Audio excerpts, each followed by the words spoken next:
नमस्कार बच्चों।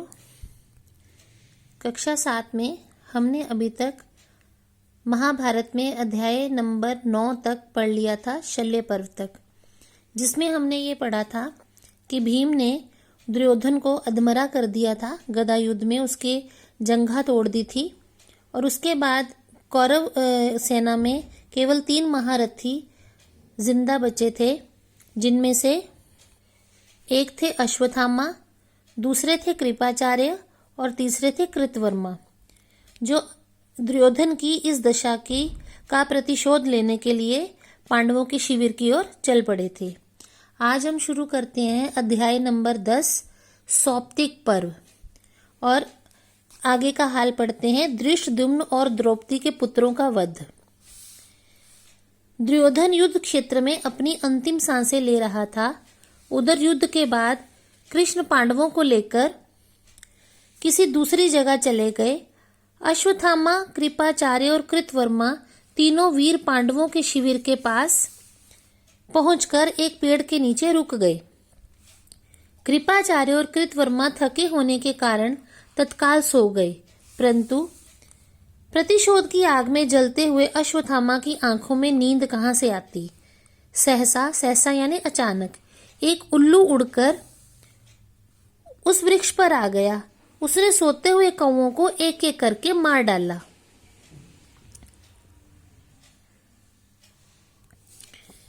अश्वत्थामा को शत्रुओं को मारने का उपाय सूझ गया कि अकेले रहने पर किस प्रकार शत्रु का संहार किया जा सकता है। उसने कृपाचार्य और कृतवर्मा को जगाकर अपनी योजना बताई। कृपाचार्य ने इसे अनुचित कहा। अश्वत्थामा के ना मानने पर वह विवश होकर उसके पीछे चल पड़े। अश्वत्थामा अपने पिता के हत्यारे धृष्टद्युम्न का वध करना चाहता था। वह पांचालों के शिविर में घुस गया। उसने कृतवर्मा और कृपाचार्य को द्वार पर खड़ा कर दिया और कहा कि जो निकले उसे जिंदा न छोड़ें। शिविर में सभी गहरी नींद में सोए हुए थे। सोते हुए धृष्टद्युम्न पर अश्वत्थामा की दृष्टि पड़ी। उसने धृष्टद्युम्न का वध कर दिया। कोलाहल सुनकर सैनिक शिविर से बाहर भागने लगे, पर द्वार पर खड़े कृपाचार्य और कृतवर्मा ने उनका वध कर डाला। अश्वत्थामा ने रुद्र अस्त्र द्वारा पांचाल योद्धाओं को मार डाला। पांडवों के शिविर में प्रवेश करके उसने द्रौपदी के सोते हुए 5 पुत्रों को पांडव समझकर मार डाला। उसने शिविर में आग लगा दी और उनके सिर लेकर आ गया। अब अश्वत्थामा ने यह समझा कि मैंने 5 पांडवों को सोते हुए मार दिया है, लेकिन वो 5 पांडव नहीं थे। द्रौपदी के 5 पुत्र सोए हुए थे, जो पांडवों के भ्रम में मारे गए। दुर्योधन की मृत्यु। दुर्योधन के प्राण पांडवों की मृत्यु का समाचार सुनने के लिए अटके हुए थे। इतने में ही अश्वत्थामा, कृपाचार्य और कृतवर्मा दुर्योधन के पास पहुंचे।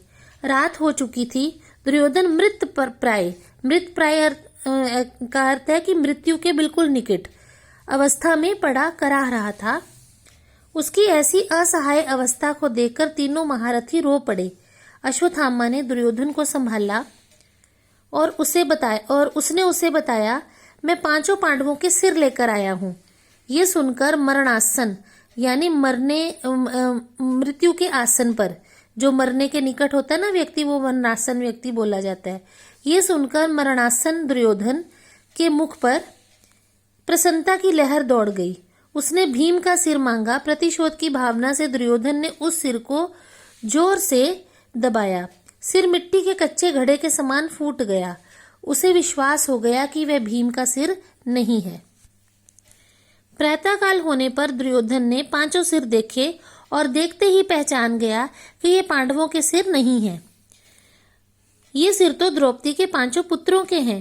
दुर्योधन को बड़ी ग्लानि और क्षोभ हुआ। ग्लानि यानी पश्चाताप और क्षोभ होता है दुख। उसे बड़ी ग्लानि और क्षोभ हुआ। उसके वंश में अब श्राद्ध करने वाला भी ना बचा था, क्योंकि जो पुत्र है वो पिता का श्राद्ध करता है और कौरवों का तो कोई पुत्र बचा ही नहीं था, दुर्योधन और उसके भाइयों का। तो उसे लग रहा था कि मेरे वंश में तो श्राद्ध करने वाला भी नहीं बचा, यानी कोई भी पुत्र जीवित नहीं है। पश्चाताप की भयंकर पीड़ा में ही दुर्योधन का निधन हो गया। अश्वत्थामा का मणिहरण।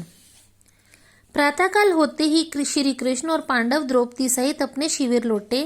चारों ओर हुए विध्वंस से वे आश्चर्यचकित रह गए। द्रौपदी फूट फूट कर रोने लगी। उसके पांचों पुत्र और भाई धृष्टद्युम्न अन्यायपूर्ण विधि से मारे गए थे। बिलखते हुए वह बोली, ऐसा अधार्मिक कृत्य करने वाले अश्वत्थामा को मार डालो। भीम क्रोध से भरे हुए अश्वत्थामा की खोज में निकल पड़े। ये देखकर कृष्ण को चिंता हुई। वे जानते थे कि अश्वत्थामा के पास ब्रह्मशिरा नाम का महाअस्त्र है। उसका प्रयोग करने पर भीम नहीं बच पाएंगे। अतः युधिष्ठिर और अर्जुन के साथ कृष्ण में भी भीम के पीछे दौड़े। अश्वत्थामा महर्षि व्यास के पास गंगा तट पर बैठा था। भीम ने वहां पहुंचकर अश्वत्थामा को ललकारा। अश्वत्थामा ने देखा भीम के साथ युधिष्ठिर और अर्जुन भी हैं। उसने भयभीत होकर सभी पांडवों का नाश हो ये कहकर ब्रह्मशिरा अस्त्र छोड़ दिया। इससे बचने के लिए अर्जुन ने तत्काल पाशुपत नामक महाअस्त्र छोड़ दिया। दोनों अस्त्र आकाश में टकराने लगे। ऐसा लगने लगा मानो सारी सृष्टि का अंत हो जाएगा। इस भयंकर दृश्य को देखकर नारद मुनि भी व्यास के आश्रम में आ गए। महर्षि व्यास ने तथा महामुनि नारद ने उन दोनों को अपने अपने अस्त्र वापस लेने के लिए कहा। दोनों को समझाया कि इन अस्त्रों का प्रयोग मनुष्यों पर नहीं किया जाता। अर्जुन ने उनका कहना मान लिया और अपना अस्त्र वापस ले लिया। पर अश्वत्थामा ने कहा कि मुझे अपना अस्त्र रोकना नहीं आता। ये जानकर दोनों ऋषियों ने कहा कि इसके प्रभाव से उत्तरा के गर्भ में पल रहा अभिमन्यु पुत्र नष्ट हो जाएगा। अर्जुन द्वारा अपना पशुपत अस्त्र लौटाने के बदले तुम्हें मणि पांडवों को देनी होगी।